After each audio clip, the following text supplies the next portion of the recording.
La vannerie de Monsieur Ben se situe sur la route de Mana. Monsieur Ben y cultive une espèce de vanille qu'on appelle la pompona. Il en possède deux variétés, la Stella et la Finga. Ce sont des noms que Monsieur Ben a inventés lui-même. La Stella parce qu'elle ressemble à une étoile et la Finga parce qu'on dirait qu'elle a des doigts. Il utilise des fils rouges pour différencier les plants les uns des autres. Pour éviter qu'elle ne s'éparpille, Monsieur Ben ramène les bras de la vanille vers le centre. Cela s'appelle le bouclage.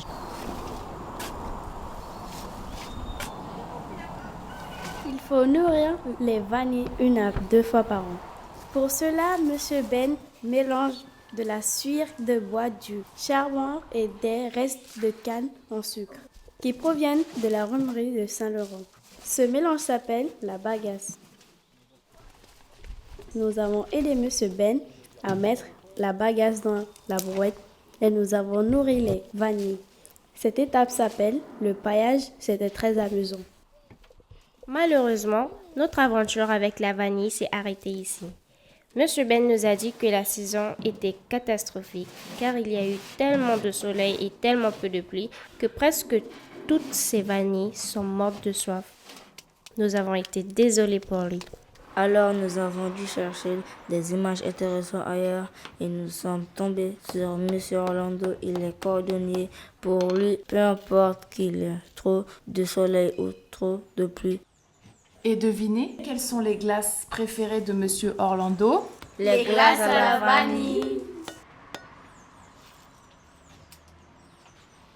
Monsieur Orlando a créé lui-même son atelier de cordonnerie. C'est son grand-père au Suriname qui lui a appris. Monsieur Orlando a 2 grandes mains pleines de bagues et de bracelets. Il a accepté de nous montrer plusieurs réparations qu'il devait faire ce jour-là. Au début, il a réparé un sac qui sert à contenir un tapis isolant électrique. Pour réparer ce sac dont la lanière s'était détachée, Monsieur Orlando a utilisé un tournevis, un marteau, du fil blanc à coudre et une sorte de crochet qui lui a servi à recoudre. Monsieur Orlando nous a dit que la couture était ce qu'il préférait dans la cordonnerie. Monsieur Orlando demande à ses clients de lui confier des chaussures propres, mais il nettoie toujours les semelles avant de travailler dessus. Pour cela, il utilise un gros pinceau de peinture.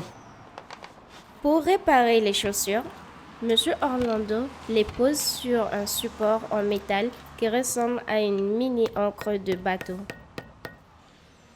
Il nous a montré comment il réparait des chaussures dont la semelle s'est décollée. Pour fixer la semelle, il utilise une colle jaune qu'il applique avec un petit pinceau. Ensuite, il laisse sécher la colle une vingtaine de minutes.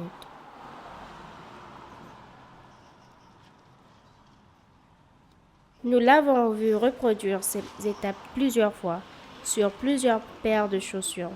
Appliquer la colle, laisser sécher, clouer la semelle à l'aide du marteau.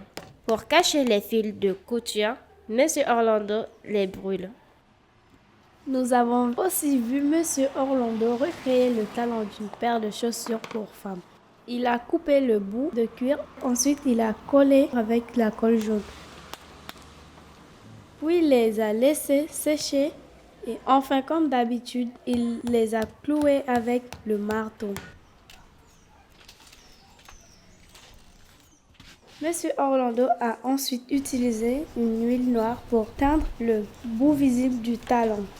Ni vu, ni connu.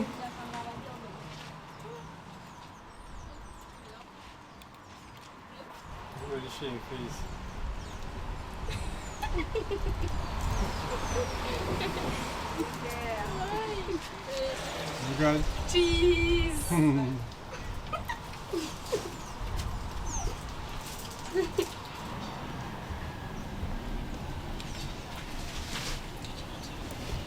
Hello. Fine. You stand there, you didn't say anything? Yes, I have the black shoes. Oui, excusez-moi. Black shoes.